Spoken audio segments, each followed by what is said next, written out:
प्रश्नों का जवाब लेने के लिए, चर्चा करने के लिए, वो प्रश्नों से को पूछने के लिए हम अभी नरेंद्र मोदी जी से मिलने के लिए उनके रेजिडेंस पे जा रहे हैं। सर आपको एक मिनट, हम नरेंद्र मोदी जी से मिलने के लिए उनके घर जा रहे हैं। हम उनसे इन सारे मुद्दों पे चर्चा करना चाहते हैं जो जो हमने अभी तक देखा।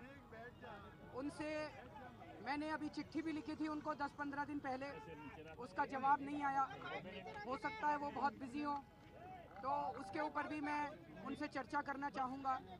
हम जाके देखेंगे, अगर वो फ्री होंगे तो उनसे मिल लेंगे, अगर वो फ्री नहीं होंगे तो और कभी का टाइम देंगे तो उस टाइम आ जाएंगे। लेकिन मोटे मोटे तौर पे ये मोटे मोटे तौर पे ये 16 क्वेश्चन अभी तक हमारे दिमाग में आते हैं। ये मैं पढ़ के दिखा देता हूँ। एक मिनट सर, हमें बोल सकते हैं। मोटे मोटे तौर पे ये 16 प्रश्न हमारे दिमाग में आते हैं। ये मैं अभी पढ़ के सुना देता हूँ, आपको इसकी कॉपी दे देंगे। पहला मुद्दा जो है, हमें पता चला है कि गुजरात सरकार केजी बेसिन से निकलने वाली गैस के दाम बढ़ाकर $16 प्रति यूनिट करवाने की मांग कर रही है। यूपीए सरकार ने गैस के दाम अभी $4 से बढ़ाकर $8 करने के आदेश दिए हैं। उसी की वजह से पूरे देश में हंगामा मचा हुआ है। यदि आप देश के प्रधानमंत्री बनते हैं तो क्या जनता ये माने कि आप मुकेश अंबानी जी के गैस के दाम बढ़ाकर $16 प्रति यूनिट कर देंगे? दूसरा मुद्दा है, क्या ये सच है कि आपकी गुजरात सरकार 15 रुपए प्रति यूनिट की दर से सोलर एनर्जी बिना टेंडरिंग के खरीद रही है, जबकि मध्य प्रदेश में टेंडरिंग के बाद 7.5 रुपए प्रति यूनिट के हिसाब से सोलर एनर्जी खरीदा जा रहा है, और कर्नाटका में 5.5 रुपए प्रति यूनिट के हिसाब से सोलर एनर्जी खरीदा जा रहा है। आपकी सरकार बिना टेंडरिंग के इतनी अधिक दरों पे सोलर एनर्जी क्यों खरीद रही है?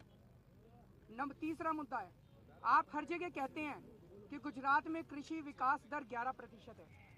मोदी जी अपने भाषणों में कई सारे डेटा देते हैं और गुजरात के विकास के बारे में बातें करते हैं, लेकिन जब उनको हमने स्टडी करने की कोशिश की तो पाया कि उनमें से बहुत सारे उनके क्लेम्स सफ़ेद झूठ नज़र आ रहे हैं। जैसे उनका कहना है कि गुजरात में कृषि विकास दर 11% है, जबकि गुजरात सरकार के आंकड़ों के मुताबिक 2006-2007 में गुजरात में कृषि का उत्पादन 27,815 करोड़ का था, अकॉर्डिंग टू 99-2000 प्राइसेस, और 2012-13 में ये घटकर 25,908 करोड़ रह गया।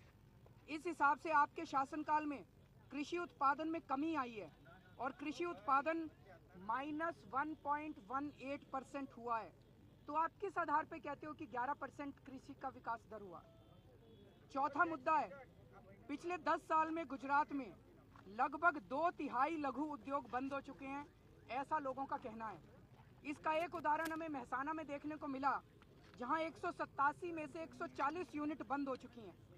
ऐसे में आपका विकास का क्या मॉडल है? क्या आप देश के सारे छोटे उद्योगों, मध्यम उद्योगों को बंद करके सारे उद्योगों को केवल 4-5 बड़े बड़े उद्योगपतियों को देना चाहते हैं? पांचवा मुद्दा है, आप हर जगह दावा करते हैं कि आपने गुजरात में भ्रष्टाचार खत्म कर दिया, पर गांवों और शहरों में हर जगह गुजरात के लोगों से बात करने पर पता चलता है कि आपके सरकारी विभागों में भारी भ्रष्टाचार है। बिना पैसे के कोई काम नहीं होता।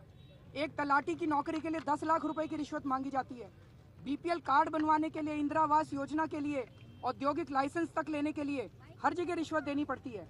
लोग भ्रष्टाचार से बेहद दुखी हैं। फिर आप ऐसा दावा कैसे करते हैं कि भ्रष्टाचार खत्म हो गया? छठा मुद्दा है, आपने अपने मंत्रिमंडल में बाबू भाई बोखरिया जैसे लोगों को रखा है। उनके खिलाफ अवैध खनन के मामले में 3 साल की सजा हो चुकी है, अभी वो बेल पे हैं। 450 करोड़ के मछली घोटाले के आरोपी पुरुषोत्तम सोलंकी भी आपके मंत्रिमंडल में है। क्या आपको 6 करोड़ गुजरातियों में अपने मंत्रिमंडल के लिए ईमानदार गुजराती नहीं मिले? अगला मुद्दा है, लोग कहते हैं कि आपके मुकेश अंबानी जी से बेहद घनिष्ठ रिश्ते हैं। आपने अंबानी परिवार के दामाद तक को मंत्री बना दिया, सौरभ पटेल जी को मंत्री बना दिया है।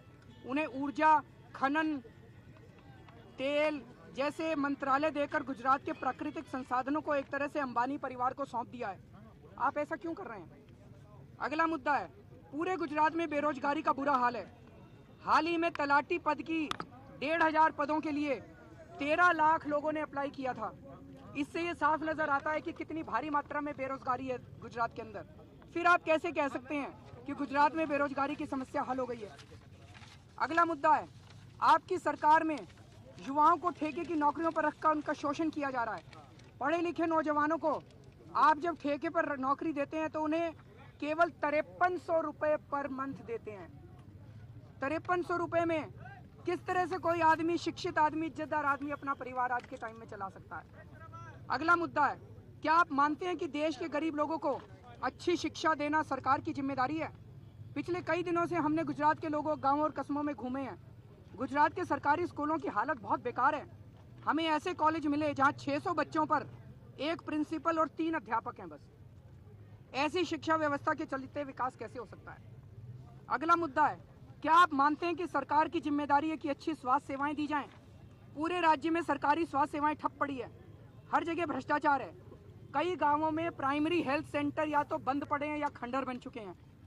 तालुका और जिला स्तर के अस्पतालों में आधे से ज्यादा पद खाली पड़े हैं। जो लोग हैं वो आते नहीं हैं, अस्पतालों में दवाइयाँ मिलती नहीं हैं। ऐसे में गुजरात में अच्छी स्वास्थ्य सेवा का आप कैसे दावा कर सकते हैं?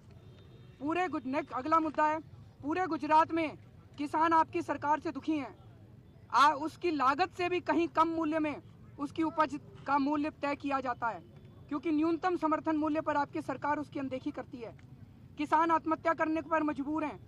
हाल ही के वर्षों में गुजरात में 800 किसान आत्महत्या कर चुके हैं और आपने किसानों को मिलने वाली तमाम सब्सिडी भी बंद कर दी है। अगला मुद्दा, आप पूरे देश में घूम घूम कर बता रहे हैं कि आपकी सरकार ने गांव-गांव में बिजली पहुंचा दी है। हमें पता चला है कि आपकी सरकार के पास 4 लाख किसानों ने कई वर्षों से बिजली के कनेक्शन के लिए अप्लाई किया हुआ है अपने कृषि के लिए। जब आपने कनेक्शन ही नहीं दिए तो बिजली कहां से देंगे?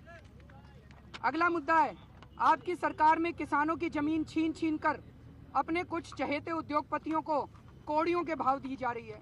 इनमें बहुत से किसानों को तो 1 रुपए प्रति वर्ग मीटर जितना मुआवजा दिया गया। जिन किसानों को आपने मुआवजा दिया, हर जगह जमीन की बाजार दर से बहुत कम दिया है। आपने किसानों की जमीन छीनकर अडानी और अंबानी जैसे उद्योगपतियों को 1 रुपए प्रति वर्ग मीटर पर दे दिया। ऐसा क्यों? किसानों के प्रति आपकी सरकार कितनी निर्दयी क्यों है? अगला मुद्दा है, कच्छ के लोगों को पीने और खेती के लिए पानी पहुंचाने के लिए 2005 में नर्मदा बांध की ऊंचाई बढ़ाई गई थी, लेकिन आज 8 साल के बाद भी कच्छ के लोगों को पानी नहीं मिला। ये पानी आपने अपने कुछ चहेते उद्योगपतियों को डाइवर्ट कर दिया। कच्छ के लोगों के साथ ऐसा क्यों किया गया? अगला मुद्दा है, आपने अभी पंजाब में कहा अपनी रैली में कि गुजरात में कच्छ के में रह रहे सिख परिवारों की जमीनें नहीं छीनी जाएंगी। सच ये है कि आपने उनकी जमीनें छीनने के लिए सुप्रीम कोर्ट में मुकदमा किया हुआ है। अगर आप उनकी जमीन नहीं छीनना चाहते तो आप सुप्रीम कोर्ट से मुकदमा वापस क्यों नहीं ले लेते? एक मुद्दा है, आप निजी हेलीकॉप्टर और निजी हवाई जहाजों में घूमते हैं। आपके पास कितने हवाई जहाज हैं और कितने हेलीकॉप्टर हैं? ये किसके हैं?